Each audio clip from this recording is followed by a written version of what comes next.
কেউ বা বলি বিশ্বকাশকের অনুগত, যারা মঞ্জুরি, গুরু হচ্ছেন সখী, শিষ্য হচ্ছেন মঞ্জুরি। শিষ্য মঞ্জুরি হয়ে গুরুরূপা সখী বামে দাঁড়ায় ত্রিভঙ্গ ঠামে। গুরুরূপা সখী বামে, গুরু সখী হয়ে বামে দাঁড়িয়ে গোবিন্দ সেবা করছেন, শিষ্য মঞ্জুরি হয়ে সেবার উপকরণ দিচ্ছে। এই শ্রুতি যদি যারা শুনে শুনে যাদের মৃত্যু হয়, তাদের পরজন্মে রাধা গোবিন্দের সেবার আনুকূল্যে সখীর সঙ্গে ভজন করে গোবিন্দের সেবা করতে পারবে। আপনারা শ্রবণ করুন, শ্রবণ করতে করতে আপনারা শ্রুতিচরী হতে পারবেন। এরপরে আছে ঋষিচরী। রামচন্দ্র সীতা লক্ষ্মণকে নিয়ে দ্বন্দ্বকারণ্যের মধ্য দিয়ে যাচ্ছিলেন। মুনি ঋষিরা রাজীব লোচন রামকে দর্শন করে বলছিলেন, ভাগ্যি সীতা এমন একজন পুরুষকে বক্ষে লাভ করতে পারে। আমরা যদি সীতার মতো নারী হতাম, তাহলে রামচন্দ্রকে আমরাও বক্ষে ধারণ করতে পারি। যদৃশ ভাবনা যষ্ট তাদৃশ লাভ ভবতি।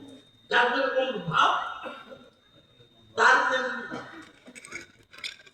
দ্বন্দ্বকারণ্যের মুনি ঋষিরা বললেন, আমরা যদি সীতার মতো হতে পারতাম, নারী হয়ে জন্মাতে পারতাম, তাহলে এত সুন্দর পুরুষকে আমরা বক্ষে জড়িয়ে ধরতে পারতাম।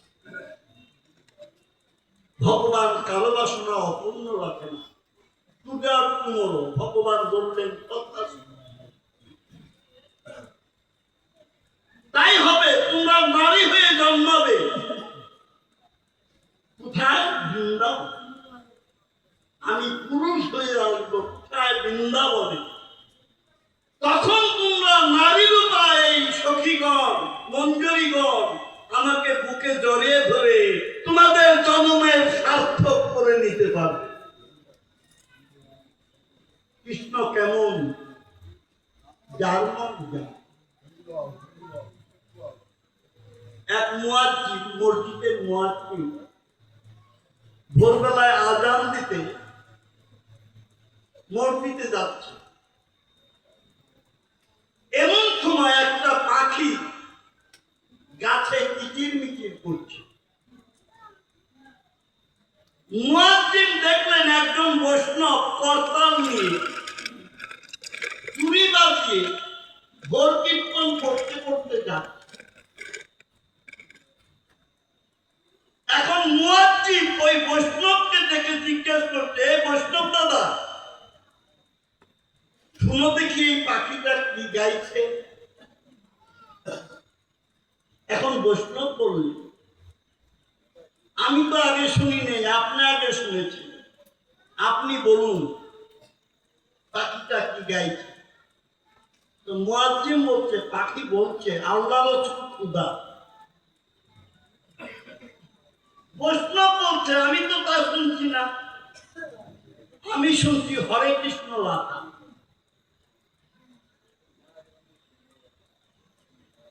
দুইজনের দুই মত হয়ে গেল। কথা দেখছেন,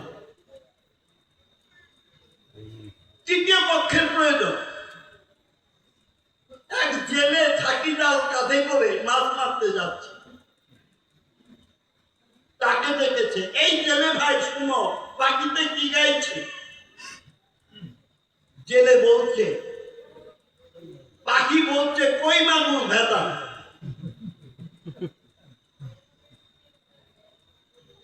পয়সা মাথায় করে পাল মশায় যাচ্ছে আড়ি পাতিল বিক্রি করার জন্য। তাকে দেখে জিজ্ঞেস করছে, এ পাল মশাই, দেখো দেখি পাখিতে কি বলছে। পাল মশাই বলছে, আমি তো শুনছি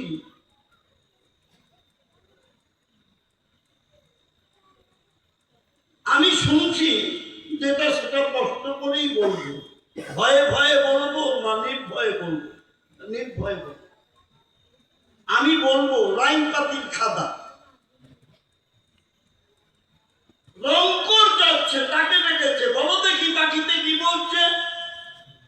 লাল নীল সাদা রংকর, ঘর রং করতে যাচ্ছে। আরেকজন ফেরিওয়ালা তরকারি বিক্রি করতে যাচ্ছে, তাকে জিজ্ঞেস করছে, বলো দেখি কি বলছে পাখিতে? আলু বেগুন আদা।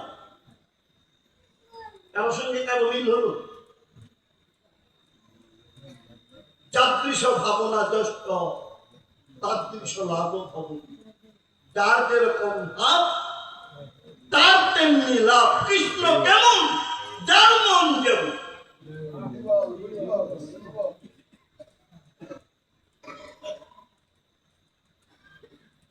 দণ্ডকারণ্যের মনি ঋষিদের বলছেন রামচন্দ্র, আমি কৃষ্ণ হয়ে দাপরপুরীর যুক্ষণ দীক্ষণে যাব,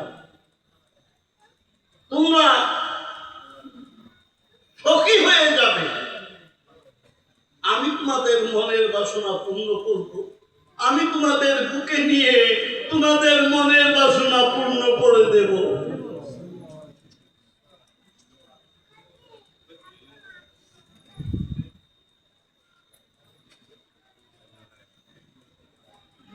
এরা হচ্ছে ঋষি চরিত্র। দেবলোক থেকে দেবকন্যাগণ এসেছিলেন মর্তভূমিতে।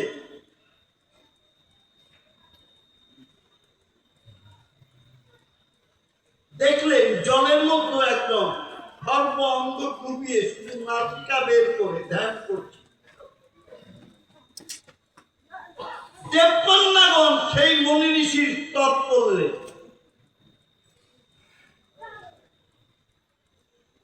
তবে সন্তুষ্ট হয়ে সেই মনি ঋষি মুখ লাগিয়ে বললেন, তোমরা কি চাও আমার কাছে?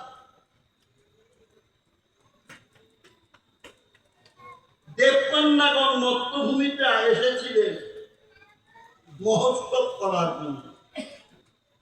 বললেন, দেবলোকে তো আমাদের কোনো কিছুরই অভাব নাই, শুধু সেখানে আমাদের ভগবান। তুমি আমাদের এই আশীর্বাদ করো, ভগবানকে যেন আমরা স্বামী রূপে লাভ করতে পারি।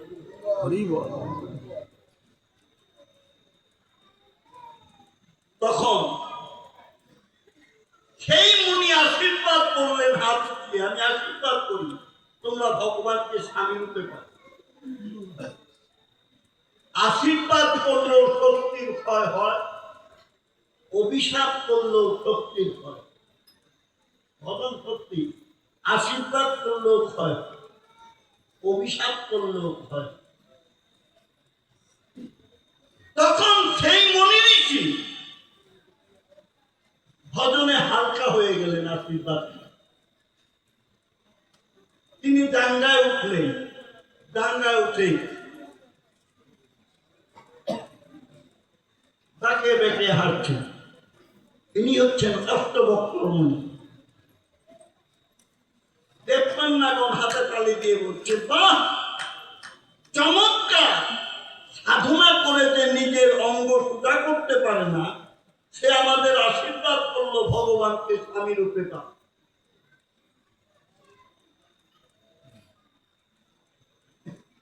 মনি ঋষি পিছন দিকে তাকিয়ে বললেন, হে দেবকন্যাগণ,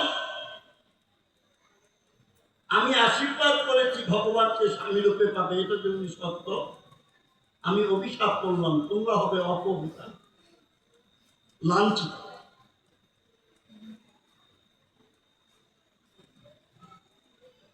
মুসলমান কবি শেখ সাদি বলেছেন,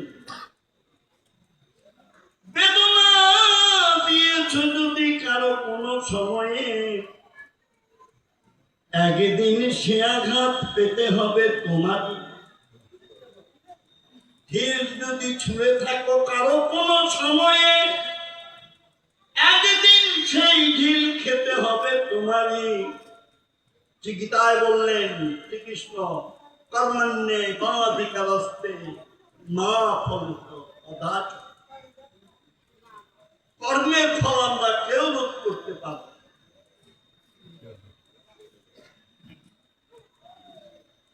কুরুক্ষেত্রের যুদ্ধের পরে যখন যুধিষ্ঠির মহারাজ রাজত্ব করছেন, কোন এক সময়ে ভূমিকম্প, বজ্রপাত, ঝড় ঝঞ্ঝা এগুলি হতে লাগলো। তখন শ্রীকৃষ্ণ দ্বারকার রাজা, যে দ্বারকাপুরী আরব সাগরে জলের মধ্যে নিমজ্জিত আছে,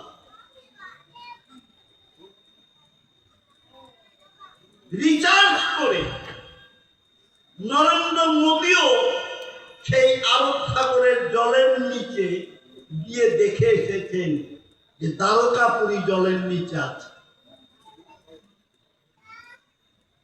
অনেক বৈজ্ঞানিকরা রিসার্চ করে সেটাকে উদ্ধার করেছে, দেখেছে হ্যাঁ দ্বারকাপুরী জলের মধ্যে।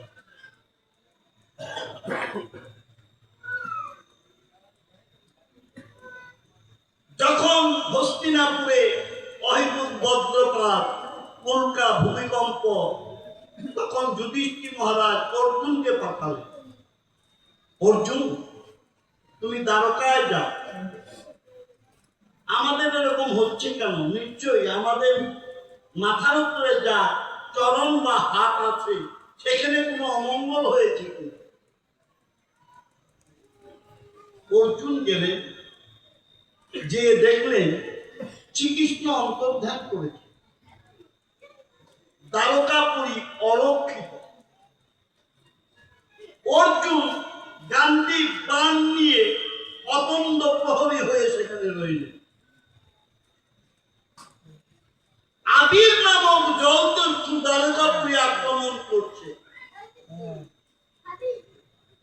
লঘুর দ্বারা, মানে লক্ষ্মীর দ্বারা।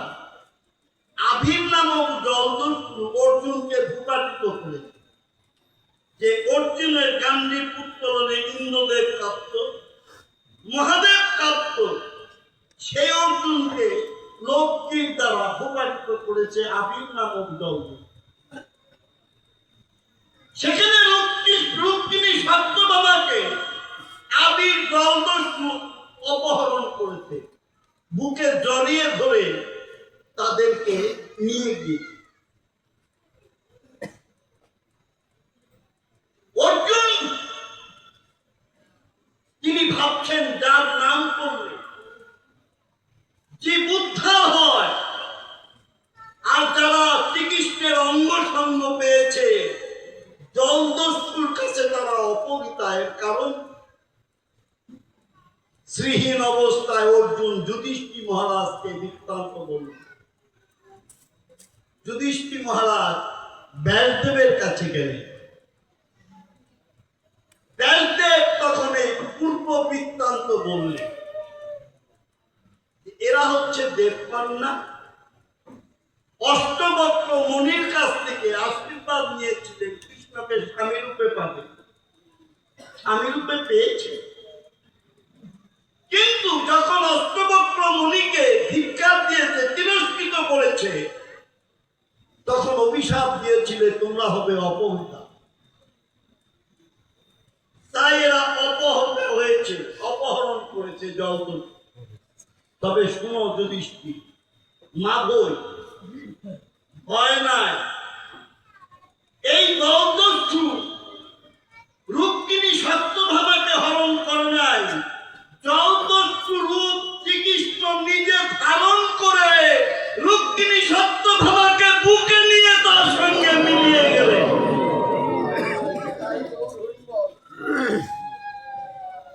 আশীর্বাদ রক্ষা করলেন, অভিশাপ রক্ষা।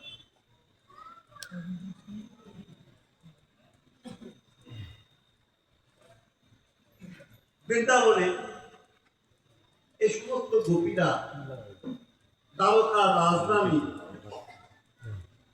যে যথামান প্রবদ্ধন্তে প্রান্তব্য ভজন মোহন মম বর্তন্য বর্তন্তে মনুষ্য পাত্র সর্বত্র। ভগবান বললেন যে মোরে ভজে জইছে আমিও ভজি হইছি। আপনারা যেভাবে যেভাবে ভগবানকে ভজন করবেন ভগবান সেইভাবে আপনাদেরকে আশীর্বাদ করবেন, ভজন করবেন।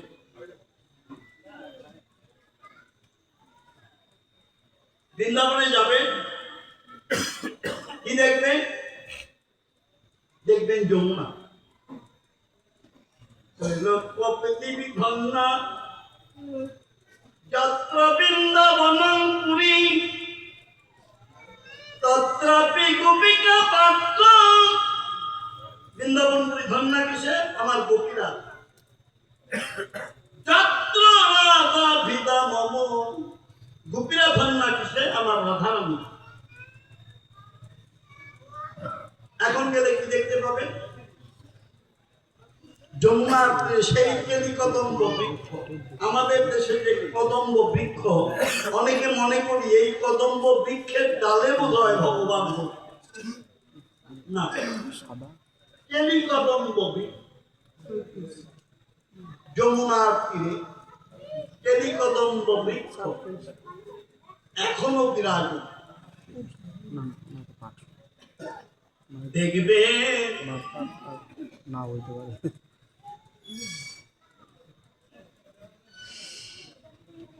বৃন্দারি বন মানে তুলসী বন, ঠান্ডি বন, তাল বন, একটি তাল গাছ আছে জগৎ থেকে তৈরি করা, 24টা তার পাইপ আছে, তাল গাছ।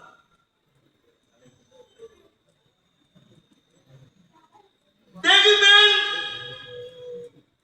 ঠান্ডি বন, দেখেছেন না? সোনার তাল গাছ জগৎ থেকে। এখন নতুন করে আরেকটা জিনিস দেখবেন, সেটা হলো প্রেম মন্দির, অভূত কার্যকলাপ। শ্বেত পাথরের বিশাল এরিয়া নিয়ে এই মন্দিরটা তৈরি হয়েছে। প্রেম মন্দির, শ্বেত পাথরের মধ্যে যেমন পাতা, যেমন লতা, যেমন ফুল, যেমন ফল, যেমন পাখি, মনে হয় এখন বোধ হয় পাখি ওই বৃক্ষের থেকে উঠছে। এত সুন্দর প্রেম মন্দির। যদি যান প্রেম মন্দিরে যাবে। আছে তোমার মন, ফকিরা বলতেন কৃষ্ণ কালো তমাল কালো, তাই তো তমাল ভালোবাসে। কৃষ্ণের অভাবে তমাল গাছকে সখীরা জড়িয়ে ধরতে, কারণ কৃষ্ণ কালো তমালও কালো। যেমন আপনারা আবেগে আপ্লুত হয়ে দুধের স্বাদ ভুলে মিটান, এক ভক্ত আর এক ভক্তকে বুকে জড়িয়ে নেয়, তেমনি ব্রজগোপীরা তমাল গাছকে বুকে জড়িয়ে নিতেন। কৃষ্ণ কালো তমাল কালো, তাই তো তমাল ভালোবাসে। আছে নিধিবন, অনেকে বলেন নিধুবন, নিধুবন না নিধিবন। ঠান্ডা হলে বিশাল এরিয়া নিয়ে নিধিবন বাউন্ডারি করা। যদি কখনো জানা তারা চশমা সাবধান।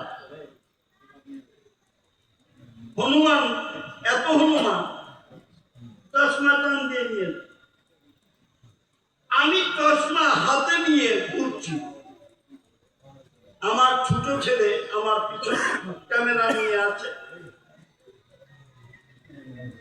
চশমা রক্ষা করার জন্য হাতে নিলাম, কিন্তু এক হনুমান এসে আমার করে নিয়ে পিছনের দিকে আমার ছেলে বলছে, বাবা তোমার চশমা নিল। চশমা নিয়ে ওয়ালে বসে চশমাটার চোখে দিয়ে আমাকে ভেঙ্গাচ্ছে।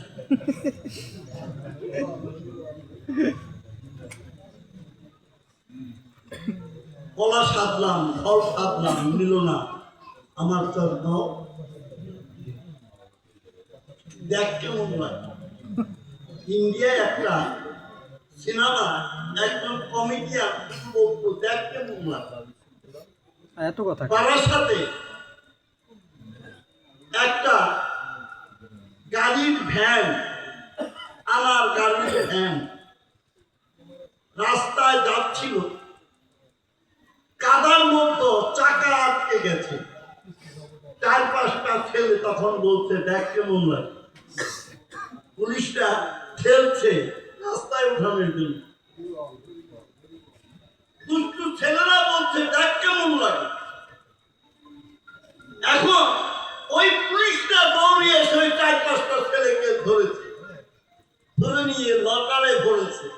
লকারে ভরে বলছে, দেখ কেমন লাগে।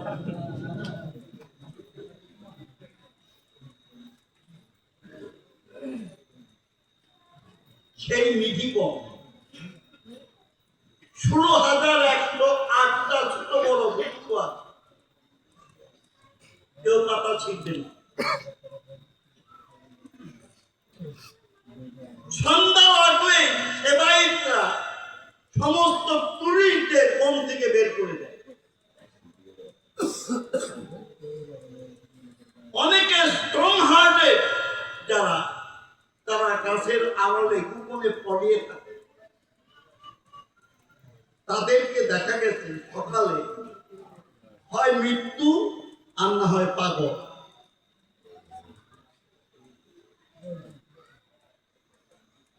সিদ্ধ ধানে কি অঙ্কুরোদ্গম হয়? গুরু কৃপাবলম্বনে যাদের সিদ্ধ দেহ ধারণ করেছে, তারাই ওই নিধিবনে থেকে লীলা দর্শন করতে পারে।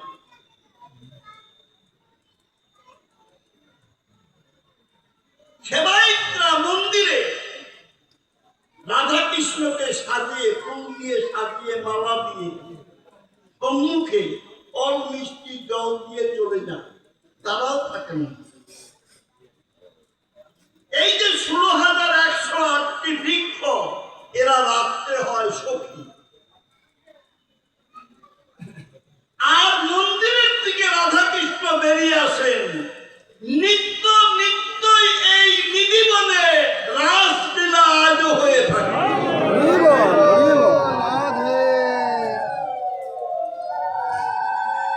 এখনো সেই বৃন্দাবনে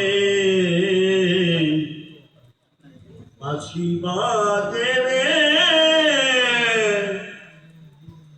বাঁশি শুনে বনে বনে, বাঁশি শুনে বনে বনে ময়ূর নাচে রে।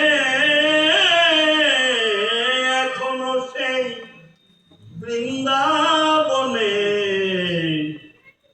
বাঁশি বাজে রে, এখনো সেই রাধা রানী বাঁশি শুনে পাগলিনী। এখনো সেই রাধা রানী বাঁশি শুনে পাগলিনী। অষ্টসখী শিরোমণি, অষ্টসখী শিরোমণি নব সাজে রে। অষ্টসখী শিরোমণি নব সাজে রে, বাজে রে বাজে রে বাজে রে। এখনো সেই বৃন্দাবনে বাঁশি বাজে রে, এখনো সেই গাভী গুলি গোচারণে চড়ায় ধুলি।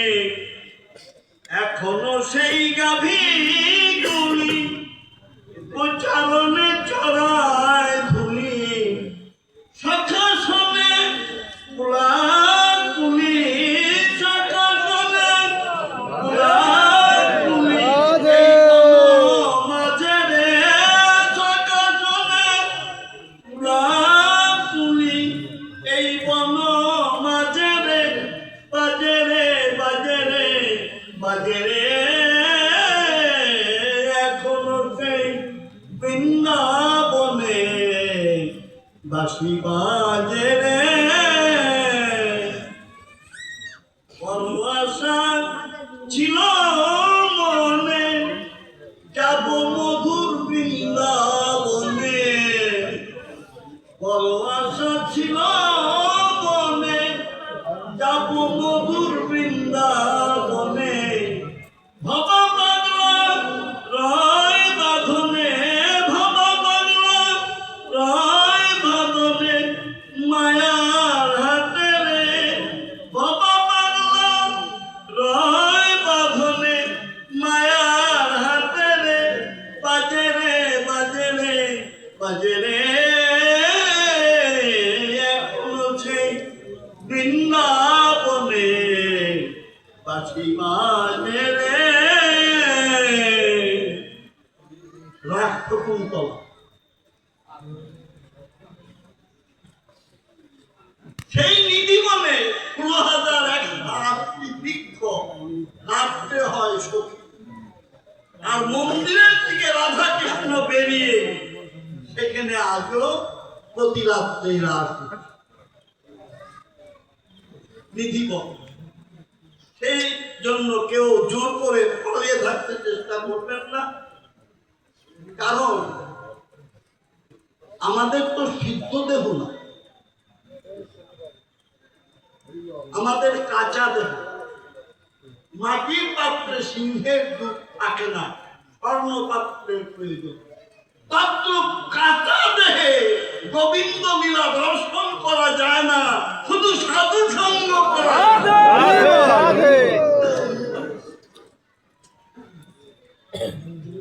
নিধিব গেল রাধাকুণ্ড শ্যামকুণ্ড গিরি গোবর্ধন রাধাকুণ্ড শ্যামকুণ্ড গিরি গোবর্ধন মধুর মধুর বংশীধ্বনি সেই তো বৃন্দাবন রাধাকুণ্ড শ্যামকুণ্ড গিরি গোবর্ধন মধুর মধুর রূপধ্বনি সেই তো বৃন্দাবন রাধাকুণ্ড শ্যামকুণ্ড গিরি গোবর্ধন মধুর মধুর হরিধ্বনি সেই তো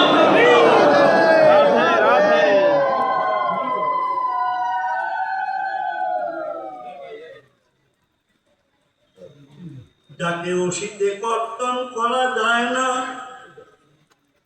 যাকে অনলে দগ্ধ করা যায় না যাকে অনিলে সিক্ত করা যায় না সেই পরমাত্মা পুরুষকে কংস অনেক চর পাঠিয়েছে মারার জন্য কিন্তু তারা কেউ ফেরত যায় না পাহাড়ের ঝর্ণার জল গড়িয়ে যদি নিচে আসে সে আর গড়াতে গড়াতে উপরে উঠে না ভক্ত সঙ্গে যারা গড়াতে গড়াতে সংসার রূপ মথুরা থেকে আসেন তারা যদি সাধু সঙ্গ করেন তাহলে গড়াতে গড়াতে আর সংসার রূপ মথুরায় যেতে হবে না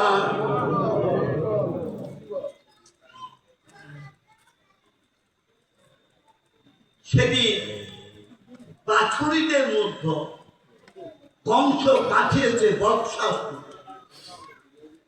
বাছুরিদের মধ্যে একটা বাছুর সে হলো বৎসাসুর অন্তর্যামী ভগবান শ্রীকৃষ্ণ সেই বাছুরিটাকে বের করে মেরে ফেললেন রাধারানী সখীদের নিয়ে কৃষ্ণ গোচারণ ভূমি হতে যখন আসেন তখন রাধারানী সখীদের সঙ্গে গোচারণ ভূমি থেকে আসার সময় মিলন যেদিন গোবৎস বধ করলেন শ্রীকৃষ্ণ বাছুরি বধ করলেন তখন শ্রীমতী রাধারানী বললেন তুমি আমাকে ছুবে না কেন তুমি গোবৎস বধ করার একজন পাপী উদ্ভব করেছে, তোমার পাপ হয়েছে, তুমি আমাকে ছোবে না। শ্রীকৃষ্ণ বললেন তো পশু, ও পশু, তুমি তো বাছুরের রূপ নিয়ে এসেছিল, বাছুর পেরেছে।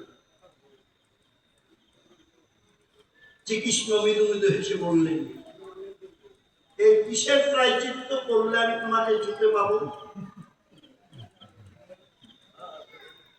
তখন রাধারানী বললেন, সমস্ত জলময় তীর্থ যদি তুমি স্নান করে আসতে পারো তাহলে তুমি আমাকে ছুটে পারো।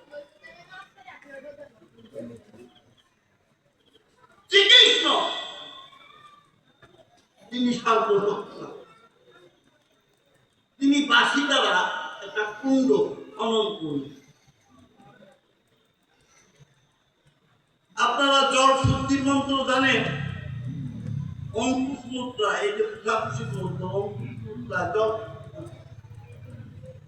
গঙ্গে চ যমুনা চৈব গোদাবরী সরস্বতী নর্মেদে সিন্ধু কাবেরী জলেস্মিন সন্নিধি কুরু। এই জলসূত্রের মন্ত্রে বিভিন্ন জলময় তীর্থকে এই পূজাপুষির মধ্যে আনা। ভগবান শ্রীকৃষ্ণ একটা ডোবা তৈরি করলেন,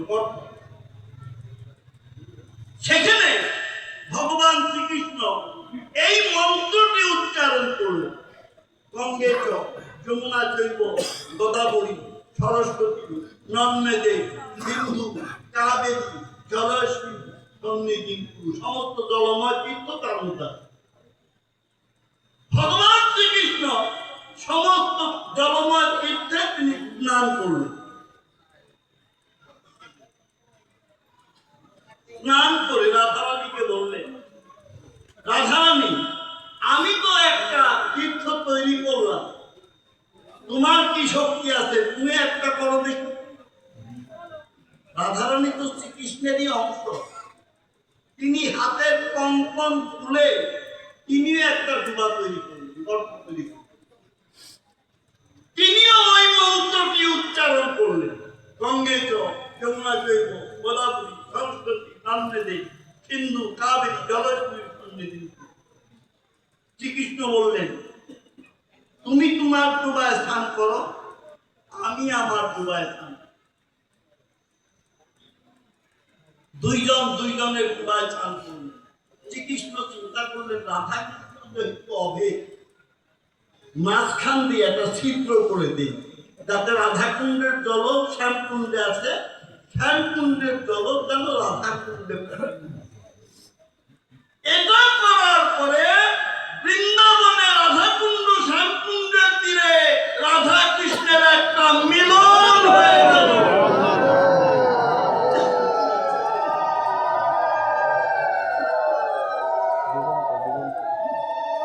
রাধাকুণ্ড শ্যামকুণ্ড গিরি গোবর্ধন,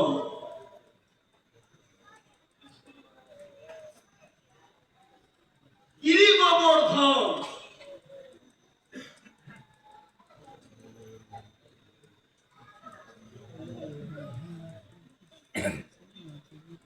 জানি। তাই তারিখ আগামী 21/10/2025 ইংরেজি, 3রা কার্তিক বাংলা, রোজ মঙ্গলবার, সময়